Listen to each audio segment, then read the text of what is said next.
Masalah ada di mana yang tidak bisa Bapak handle. Siapa tahu Komisi 6 di bawah pimpinan Bapak Eko Patrio bisa menyelesaikan ini. Terima kasih Pak Eko yang baik. Teman-teman Komisi 6, Pak Menteri dan jajarannya, Bu Wamen yang cantik. Ya. Yang pertama, saya selamat pada Pak Menteri. Ini Pak Menteri yang pertama dari dalam. Sudah 7 mendampingin Menteri. Betapa hebatnya pengalaman Pak Menteri ini. Tepuk tangan, ya nggak apa-apa. Karena jarang ini Pak. Jarang-jarang biasanya Menteri dari partai politik. Ini kan tidak terlihat partai politiknya.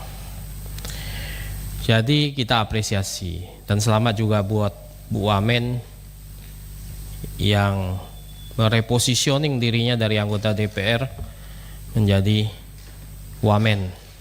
Pekerjaan yang sangat berbeda. Ya. Tadi paling tidak Bu Wamen tahu kelemahan-kelemahan DPR. Ya. Bisa dipakai oleh Bu Wamen. Ya. Dan jajaran yang sudah saya kenal rata-rata di sini. Yang pertama memang begini Pak Menteri. Ini yang paling seru ini adalah Permendak pengaturan impor. Terkesan selama ini Kementerian Perdagangan itu nggak siap sebetulnya. Karena hampir setiap bulan itu berganti Permendaknya. Ya, dari Permendak 36 2023 ke Permendak 3 2024, 7 2024, 8 2024. Itu jenjangnya hanya sebulan-sebulan, Pak. Betapa luar biasanya mengganti Permendak yang hanya nafasnya 1 bulan diganti lagi. Ini seperti mengganti peraturan rumah tangga atau peraturan perusahaan. Padahal ini skopnya nasional Pak Menteri. Saya tahu bahwa ini rumit, situasi global juga tidak menentu, dan kita berhadapan sama lingkungan yang parasitik sama ekstraktif. Tetapi lain kali kalau bisa dikaji dulu. Jadi jangan langsung direspon Pak. Apa yang dilakukan oleh Kementerian Perdagangan saya pikir sudah cukup baik, mengkaji dulu ini Permendak 8, berbagai tekanan kepada Bapak dan Kementerian untuk dirubah, tapi Bapak tidak langsung merespon. Karena seperti yang dikatakan Pak Menteri sebelumnya, ini menyangkut kredibilitas Kementerian. Bapak setuju nggak kalau Bapak ganti setiap bulan Permendaknya, kredibilitas Kemendak ini turun? Nggak boleh. Ya. Kalau ada hal salah yang terjadi, persepsi yang salah di luar, Bapak luruskan. Contoh, Sritek menuduh Permendak 8 adalah penyebab bangkrutnya Sritek. Bapak setuju? Bapak harus menjelaskan ke masyarakat, bukan salah Permendak, bukan salah Kemendak. Sritek itu sudah dari tahun sebelumnya, jauh sebelumnya sudah ekuitasnya negatif. Liabilitiesnya sudah besar sejak dulu. 2021 saja ekuitasnya sudah hampir 340 juta US dollar. Negatif. Utangnya dari dulu sudah 1 miliar dolar US. Hal ini harus dijelaskan. Orang seenaknya, saya bangkrut gara-gara Permendak. Teman-teman saya Pak ngomong sama saya, Pak, saya bangkrut nih tekstil saya gara-gara Permendak Pak. Wah, saya bilang betapa beratnya Pak Budi Santoso menanggung dosa daripada pebisnis ini, yang semua dilempar ke Bapak. Entah saya bangkrut, saya ngomong Bapak juga gitu. Ya. Tapi Bapak harus punya jubir menjelaskan dengan baik. Kalau ada serangan dari kementerian lain, Bapak jawab, jangan diem. Ya, kementerian sebelah. Ini kan tarik-menarik Bu Wamen. Ya. Apakah Permendak 8 dicabut langsung industri benar? Industri tekstil misalnya. Kan penyebab jatuhnya tekstil karena ilegal impor yang sekarang masih besar. Betul kan Pak? Hampir 2 miliar US yang tidak tercover itu ilegal impor tuh, 1,46 miliar US.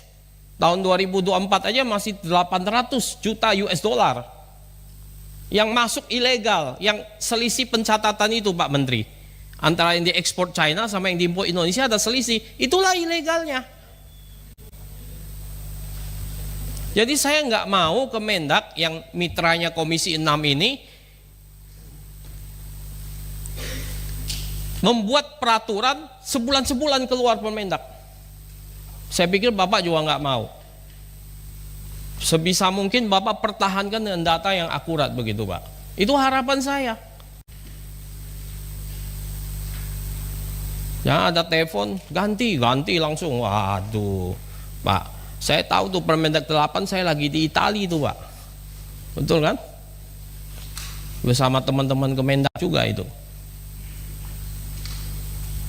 Nah ini nggak boleh terjadi lagi Pak Menteri. Itu catatan saya yang pertama. Pak Eko. Kira-kira begitu Pak Pimpinan. Iya bagus. Ya.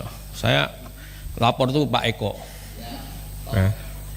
Yang kedua, saya pertanyakan Satgas ilegal impor.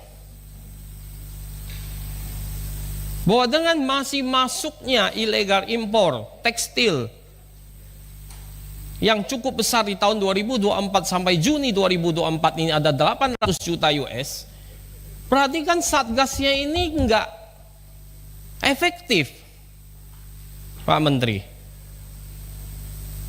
Kan Satgas belum dibubarkan kan? Belum? Masih diperpanjang? Bagian nggak efektif Pak.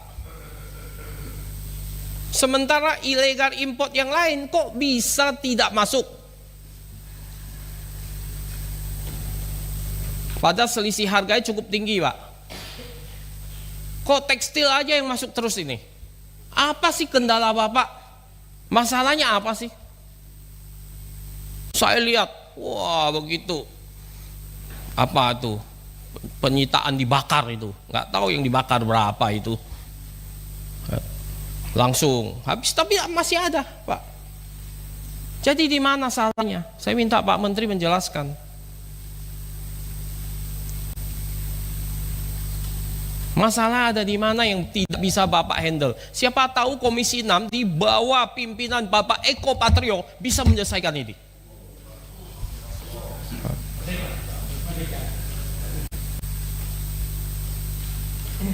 Itu saya minta nanti dikasih tahu. Yang ketiga, soal target ekspor. Ini kan Pak Prabowo pertumbuhan ekonomi pingin nanti 8% Pak. Bapak saya lihat di berita mesti menggenjot 7-9%. Tapi juga ada syarat kedua Pak, supaya bisa 8%, UMKM-nya harus naik 12,5% naik kelas. Supaya bisa masuk ke 8%. Jadi yang mikro naik 12,5% ke kecil, kecil naik 12,5% ke menengah, menengah naik 12,5% ke atas. Nah, saya nggak melihat paparan detail. Nanti saya pingin banget mendengar paparan dari Bu Wamen. Detailnya seperti apa? Bagaimana Bapak bisa genjot dengan ekspor kaitannya korelasinya dengan naik kelas? Kalau ekspor saja seperti yang Bapak lakukan peresmian ekspor pakai Mayora itu, Bapak resmikan ekspor luar negeri, itu bagus Pak, naik Pak. Tapi yang naik itu yang besar. Yang kecil bagaimana yang mikro ini? Kalau Mayora itu nggak dibantu juga sudah bisa jalan sendiri Pak. Tapi apa peran Kementerian Perdagangan untuk menaikkan yang mikro jadi kecil, kecil jadi menengah, menengah jadi atas? Dan itu harus naik 12,5% supaya bisa genjot 8% pertumbuhan. Kalau Bapak butuh simulasinya saya kasih nanti Pak. Nah ini yang saya minta detailnya. Ya, mungkin nggak bisa langsung nanti buat tertulis saja. Biar kasih Wamen kerjaan sedikit Pak. Saya nggak tahu Wamen tupoksinya apa sekarang ini, sama seperti dulu atau bagaimana? Kan belum dijelaskan Pak Wamen. Pak Menteri, Wamen ini nanti tugasnya lebih kemana sehingga kita bisa minta pertanggungjawaban Bu Wamen juga. Ya, wah kalau naik ini bisa genjot apa performance-nya Bu Wamen ini naik. Ini masih muda loh Pak ini Pak. Sayang Pak, ya sayang Pak kalau dia nggak naik lagi gitu. Saya udah baca semua Pak Bu Wamen punya profil. Hebat luar biasa. Tepuk tangan tuh buat Bu Wamen. Ya. Cukup Prof. Kadernya Pak Nurdin. Kader Golkar saya tahu. Ya. Sudah cukup Prof? Yang selanjutnya adalah satu lagi Pak. Satu lagi. Siap. Karena kalau orang pakai Satu tepuk lagi. tangan plus tuh kelihatannya terakhir gitu Prof. Ini soal kenaikan PPN 12%. Saya tahu ini bukan sepenuhnya tupoksi dari Kementerian Perdagangan. Tapi saya minta apa langkah Bapak untuk mengurangi efek daripada kenaikan PPN 12,5%, terutama kepada warga miskin. Karena nanti kenaikan PPN itu akan membuat konsumsi rumah tangga turun 0,26% Pak. Dampaknya 4,79% pada keluarga miskin. Nah ini saya minta ya, Bapak tolong kasih tahu ke kami. Pertanyaan lain sama dengan yang lain ya.